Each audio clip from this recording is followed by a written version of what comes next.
जाओ कालू, चिड़िया की लकड़ियों को उठा के कहीं दूर फेंकाओ। हम भी चिड़िया का लकड़ी घर बनने नहीं देंगे। फिर कालू कौवा चिड़िया की लकड़ी का गट्ठर उठाता है और घने जंगल में फेंक आता है। सुबह को चिड़िया फिर से दुखी होती है। मेरी लकड़ी कहाँ है? मैंने रात को यहीं रखी थी। अब तो वो चोर मेरी लकड़ियाँ भी चुरा के ले गया। चिड़िया रोती हुई फिर से जंगल जाती है और दुखी मन से लकड़ी काटती है। रात को कालू कौवा फिर से आता है और चिड़िया की लकड़ियों को ले जाकर नदी में फेंक आता है। बेचारी छोटी चिड़िया सुबह फिर से रोएगी, मेरी लकड़ियाँ कहाँ हैं? मेरी लकड़ियाँ कहाँ हैं?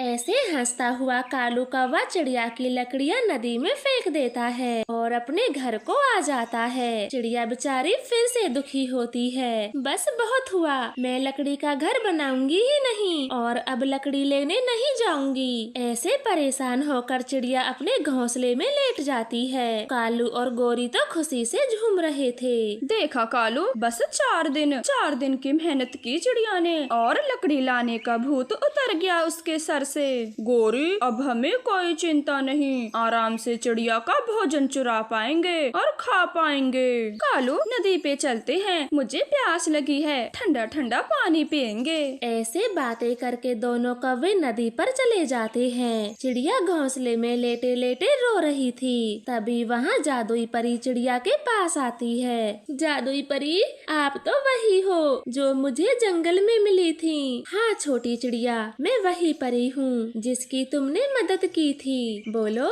तुम क्यों रो रही हो? मैं यहाँ से जा रही थी, तभी मेरी नजर तुम पर पड़ी। फिर चिड़िया रोते हुए सारी बात परी को बता देती है। परी को चिड़िया की मेहनत पर दया आती है। वो पास के एक घने पेड़ को देखती है जिसके पत्ते बहुत घने थे।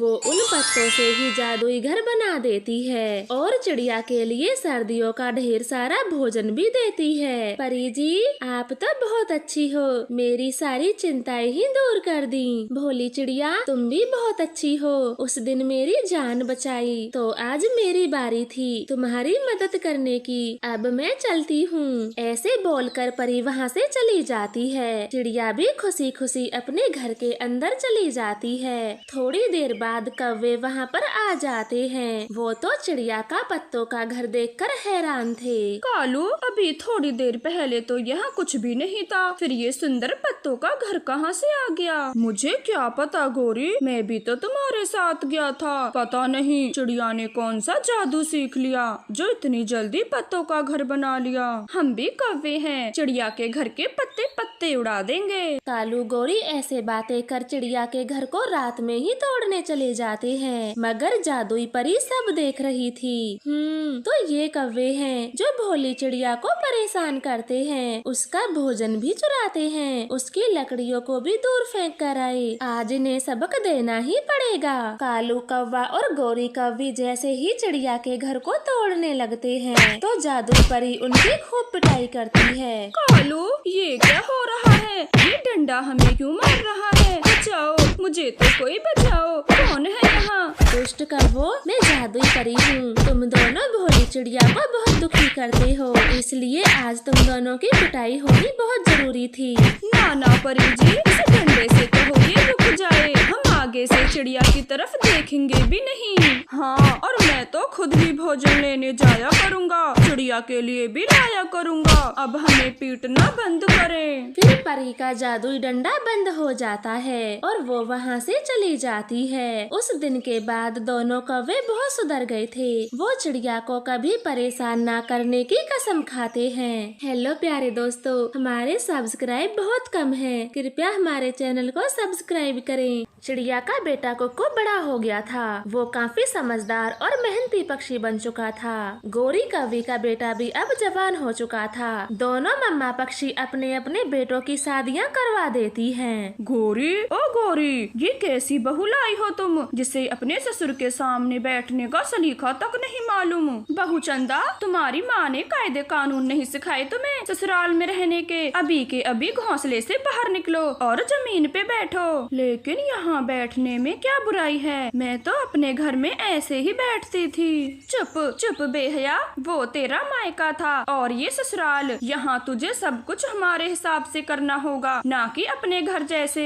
फिर चंदा कौवी घोंसले से नीचे उतर जाती है और जमीन पर बैठ जाती है। इधर रानो चिड़िया की बहू रानो से कहती है, माँ जी मैं आपके पंख दबा देती हूँ। शादी की भागदौड़ में आप बहुत थक गई होंगी। हाँ बेटी, थक तो मैं गई हूँ, मगर एक माँ अपनी बेटी से कभी पैर नहीं दबाती। आजा तू मेरे पास बैठ। और ये माजी माजी क्या लगा रखा है, मुझे आज के बाद सिर्फ माँ बुलाना। फिर मम्मा चिड़िया मुन्नी को अपने पास बिठाती है और उससे ढेर सारी बातें करती है। उन्हें तो पता भी नहीं चलता कब रात हो जाती है। मुन्नी बेटी, बातें करते करते पता भी नहीं चला, अब सब पक्षी सो गए हैं, आप भी जाकर सो जाएं। माँ, मैं शादी से पहले बहुत डरी हुई थी। मेरी मम्मा सास पता नहीं कैसी होगी, गरम मिजाज वाली या ताने मारने वाली, मगर आप तो बहुत अच्छी हो, बिल्कुल मेरी मम्मा जैसी। ये बातें कर मुन्नी चिड़िया अपने घोंसले में सो जाती है और सुबह हो जाती है। बहू चंदा, जग्गू और उसके पापा तो भोजन की खोज को चले गए। अब मैं भी नदी पे घूम के आती हूँ, 1-2 घंटे में वापस आ जाऊंगी। तुम अंदर से कुंडी लगा लो। माँ जी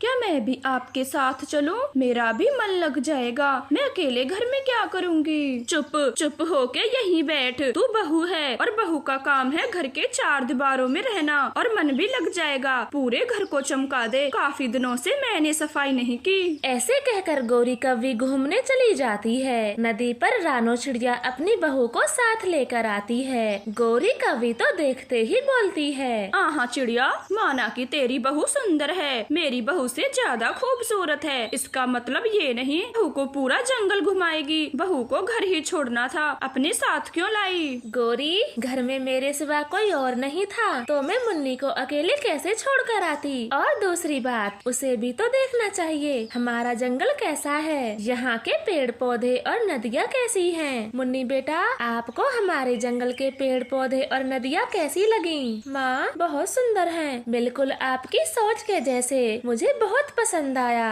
गौरी, तुम भी चंदा कौवी को अपने साथ ले आती, वो हम सबको जानती और मुन्नी उसके उम्र की है, दोनों आपस में बातें करती तो पहचान बनती। नाना चिड़िया, मेरी बहू घर से फालतू नहीं है जिसे साथ लेकर घूमूं। तुम ही घुमाओ इसे, जैसे ये बहू नहीं छोटी बच्ची है तुम्हारी, जिसका घर में मन नहीं लगता। बहू को हमेशा दबा के रखना चाहिए, ना कि सर पे चढ़ा के। ये बात तो ठीक कही गौरी ने, बहू को बहू की तरह रखना चाहिए, वरना वो सर पे चढ़ जाती हैं। जब मेरी बहू आएगी तो मैं उसे गौरी की ही तरह रखूंगी। ऐसे ताने मारते हुए गौरी और कबूतरी वहाँ से चली जाती हैं। माँ, क्यों एक बहू को हमेशा अपने पैरों के नीचे दबा के रखना चाहते हैं ये लोग? वो ये क्यों नहीं समझते, वो भी एक बेटी होती है जो अपने परिवार को छोड़ के आती है। मेरी बच्ची, मैं सब समझती हूँ, मुश्किल होता है अपने घर परिवार को किसी अनजान जगह पर छोड़ के आना। आप चिंता ना करें, मैं इनके जैसी नहीं हूँ, अपने बच्चों की खुशी चाहती हूँ। तुम्हें जो भी करना हो मुझसे आकर कहो, जैसे अपनी माँ से कहती थी। मुन्नी रानो चिड़िया के गले लग जाती है। मम्मा चिड़िया मुन्नी को पूरा जंगल घुमाती है। समय गुजरता गया। एक दिन चंदा कौवी को चक्कर आ जाते हैं और गौरी कौवी उसे लेकर बुलबुल वैद के पास जाती है। बधाई हो गौरी कौवी, बधाई हो, आपकी बहू बहुत जल्द अंडा देने वाली है, लेकिन चंदा कौवी बहुत कमजोर है, आप इसे अच्छे से खिलाए पिलाएं। बुलबुल, मेरे घर में किसी चीज की कमी नहीं है, सब ऐशो आराम के साधन हैं। पता नहीं ये ही क्यों ऐसी मरीसी है। गौरी, आपको चंदा को खिलाने के साथ साथ उसे घुमाना भी होगा, तभी खाया पिया शरीर को लगता है। बुलबुल ऐसे कहती है, मगर गौरी तो उसकी बातों पर जरा भी ध्यान नहीं देती और चंदा को लेकर घर आती है। माँ जी, आप मुझे घुमाने के लिए कब लेके जाओगी? मुझे यहाँ आए कितने दिन हो गए और मैंने घोंसले से बाहर भी नहीं देखा।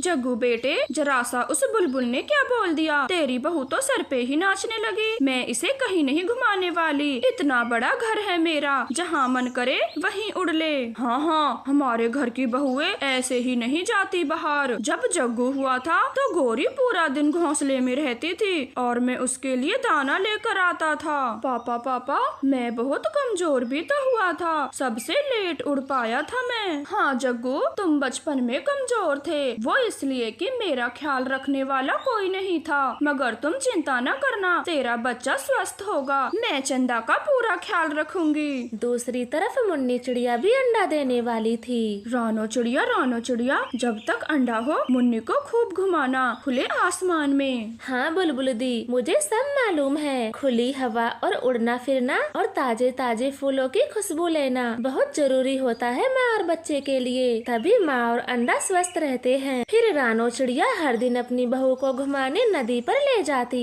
वहाँ मुन्नी को ताजी खुली हवा में बैठकर बहुत अच्छा लगता। इधर गौरी कौवी अपनी बहू चंदा को बस घोंसले में ही बैठा के रखती। समय गुजरने लगा था। एक दिन रानो चिड़िया गौरी कौवी से कहती है, गौरी बहन, लूसी ने मुझे बताया आपकी बहू भी माँ बनने वाली है। क्या आप उसे खुले आसमान की सैर करवाती हो? मैं तो अपनी बहू को हर दिन सैर पे ले जाती हूँ। चिड़िया, तुम तो पागल होगी हो जो अपनी गर्भवती बहू को नदी पे लेकर जाती हो। किसी हवा बवा का चक्कर पड़ गया, किसी की नजर लग गई तो रोते रहना। गौरी, क्या नजर के डर से आप चंदा कौवी को घर से बाहर नहीं निकालोगी? और ये नजर वजर कुछ नहीं होती, सब तुम्हारी पुरानी सोच है। मेरी बहू को तो कुछ नहीं हुआ।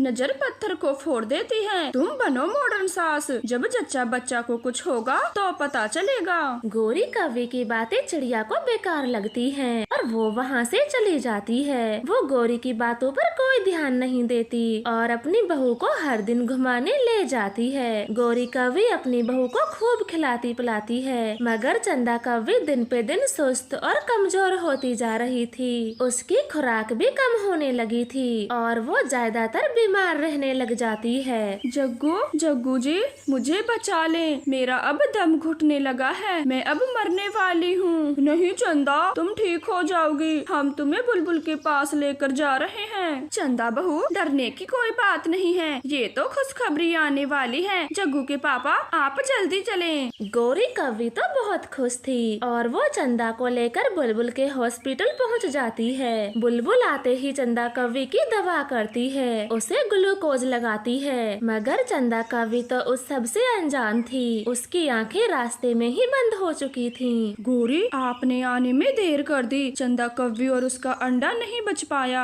आखिर आप सब ने चंदा कौवी को इतना कमजोर कैसे होने दिया? माँ, ये सब आपकी वजह से हुआ है। मेरी पत्नी और अंडा दोनों चले गए, सब आपकी पुरानी सोच के कारण हुआ है। गौरी कौवी तो खामोश थी और चिड़िया की बातों को याद करके रो रही थी। फिर कुछ दिन बाद मुन्नी चिड़िया 2 स्वस्थ अंडों को जन्म देती है। रानो चिड़िया तो बहुत खुश थी, वो तो खुशी से पूरे जंगल में मिठाइयाँ बांटती है। गौरी, ये मिठाई खाएं, मेरे घर में 2 अंडों का जन्म हुआ है, मैं तो दादी बन गई। चिड़िया, अच्छा होता अगर मैंने भी अपनी बहू को तेरी तरह समझा होता, तो आज मेरे घर की खुशियाँ नष्ट न होती। गौरी, अब रो के क्या फायदा? चंदा कौवी और उसका अंडा तो कमजोरी में मर गया। आपने उसे घर की 4 दीवारों में बंद करके रखा, उसकी खुशियों के बारे में नहीं सोचा। वो भी बहू से पहले एक बेटी थी।